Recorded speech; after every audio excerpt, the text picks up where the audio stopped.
Tezkor xushxabar: 1 million so'mdan bir martalik pul beriladi. Ushbu noyabr oyi isitish mavsumi munosabati bilan quyidagi toifadagi ehtiyojmand oilalarga 1 million so'mdan miqdorda bir martalik moddiy yordam ajratiladi. Reyestrlarga kiritilgan oilalarga, reyestrlarga kiritilmagan, biroq kambag'allikka tushish xavfi bo'lgan oilalar mahalla yettiligining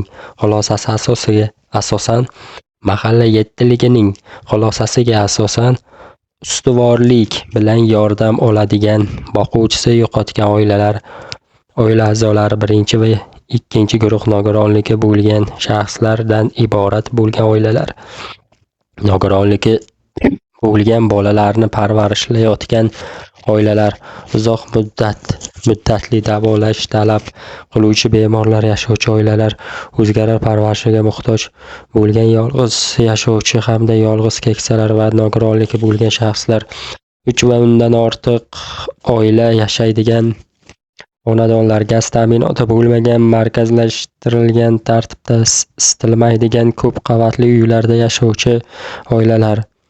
Agar noyabr oyida to'lov ro'yxatlariga kiritilib, biroq o'z vaqtida olinmay qolgan bir martalik moddiy yordam pullari dekabr oyida to'lab beriladi.